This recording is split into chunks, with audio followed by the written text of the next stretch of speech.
अस्सलाम वालेकुम व्यूअर्स। आज का जो हमारा टॉपिक है वो है फोर्स। जब कभी हम किसी दरवाज़े को खोलने की कोशिश करते हैं तो हम उसके हैंडल को पुश करते हैं। जब किसी दरवाज़े को बंद करने की कोशिश करते हैं तो उसके हैंडल को पुल करते हैं।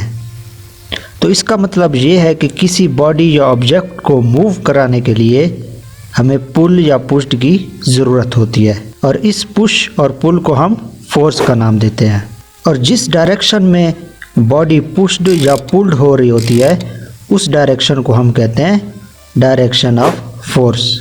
मिसाल के तौर पर जब हम किसी ऑब्जेक्ट को पुश करते हैं तो वहाँ पे जो डायरेक्शन ऑफ फोर्स होती है वो अवे फ्रॉम अस होती है।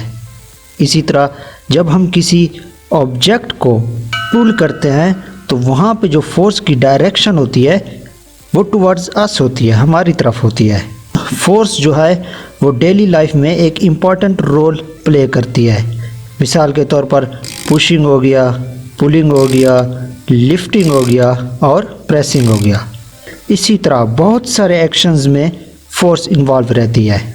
अब हम बात करते हैं फोर्स की टाइप्स पे। बेसिकली फोर्स की दो टाइप्स होती हैं। The first one is balanced force and the second one is unbalanced force. हम इसे वन बाय वन डिटेल से डिस्कस करेंगे। तो first of all we discuss about balanced force. Balanced force वो फोर्स होती है अगर किसी ऑब्जेक्ट या बॉडी पे फोर्सेस का जो रिज़ल्ट है वो ज़ीरो है, उन फोर्सेस को हम बैलेंस्ड फोर्सेस कहते हैं। और बैलेंस्ड फोर्स के केस में अगर कोई ऑब्जेक्ट या बॉडी रेस्ट में है तो वो रेस्ट में ही रहेगी। इसी तरह अगर वो मूव कर रही है तो वो मूव ही करती रहेगी। मिसाल के तौर पर हम एक हैवी बॉक्स लेते हैं, ठीक है, इसे हम पुश करने की कोशिश करते हैं तो यहाँ पे चार फोर्सेस एक्ट करेंगी। The first one is force of our push, ठीक है, और उसके अपोजिट एक फोर्स होगी जिसे हम फोर्स ऑफ फ्रिक्शन कहते हैं, जो फोर्स ऑफ आवर पुश को बैलेंस में रखती है। इसी तरह जो तीसरी फोर्स है उसे हम कहते हैं फोर्स ऑफ ग्रेविटी, जो उस ऑब्जेक्ट को नीचे की तरफ खींचे रखती है। और उसके अपोजिट एक फोर्स होती है जिसे हम कहते हैं फोर्स ऑफ रिएक्शन। ये फोर्स ऑफ ग्रेविटी को बैलेंस में रखती है। तो इसी तरह ये चार फोर्सेस आपस में एक दूसरे को बैलेंस में रखे हुए हैं, जिसके रिज़ल्ट में हमें जो इफ़ेक्ट मिलता है वो ज़ीरो मिलता है।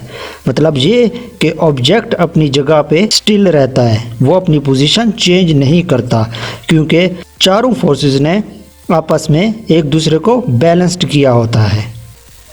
Now we will talk about unbalanced forces. Unbalanced forces वो फोर्सेस होती हैं जब किसी ऑब्जेक्ट पे फोर्सेस अप्लाई होती हैं तो उनका रिज़ल्ट जो है वो ज़ीरो ना हो, तो उस लिहाज में वो फोर्सेस अनबैलेंस्ड फोर्सेस कहलाएंगी। और इन फोर्सेस में जो ऑब्जेक्ट है अगर वो रेस्ट में है तो उसे मूव करा सकते हैं, अगर वो मूव कर रहा है तो उसे रेस्ट में ला सकते हैं। मिसाल के तौर पर ये एक कार है जो पॉइंट ए पे है, एक लड़का इसे पुश करता है और आफ्टर सम टाइम वो उसे पॉइंट बी पे ले जाता है। तो यहाँ पे भी चार फोर्सेस एक्ट करेंगी। The first one is force of push, जो लड़का लगा रहा है, और उसके अपोजिट दूसरी फोर्स होगी जो होगी फोर्स ऑफ फ्रिक्शन। लेकिन इस केस में फोर्स ऑफ फ्रिक्शन जो है फोर्स ऑफ पुश से कम है। कार के टायरों की वजह से फोर्स ऑफ फ्रिक्शन कम हो गई, जिसकी वजह से फोर्स ऑफ पुश और फोर्स ऑफ फ्रिक्शन जो है वो दोनों क्या हो गई, अनबैलेंस्ड हो गई। और जो तीसरी फोर्स है वो है फोर्स ऑफ ग्रेविटी, और जो उसके अपोजिट फोर्स है वो है फोर्स ऑफ रिएक्शन।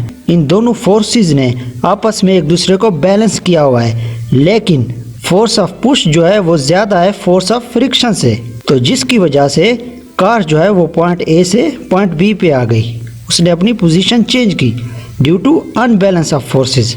तो अगर आपके हाथ में एक सूटकेस हो तो जब तक आप उसे पकड़े रखते हैं तो वहाँ पे फोर्स ऑफ ग्रेविटी और फोर्स ऑफ रिएक्शन एक दूसरे को बैलेंस्ड में रखे हुए होते हैं। लेकिन जब आप सूटकेस को अपने हाथों से छोड़ते हैं या सूटकेस आपके हाथों से छूटता है तो वहाँ पे जो फोर्स ऑफ ग्रेविटी है वो ज़्यादा हो जाती है फोर्स ऑफ रिएक्शन से, जिसकी वजह से दोनों फोर्सेस अनबैलेंस्ड हो जाती हैं। तो पीछे जो हमने एग्जांपल की थी हैवी बॉक्स में, वहाँ पे भी अनबैलेंस फोर्स एक्ट कर सकती हैं। अगर हमारी force of push force of reaction से ज़्यादा हो जाए तो वो हैवी बॉक्स को भी हम एक पोजीशन से दूसरी पोजीशन पे ला सकते हैं। अगर हम फोर्स के यूनिट की बात करें तो फोर्स का जो यूनिट होता है वो होता है न्यूटन।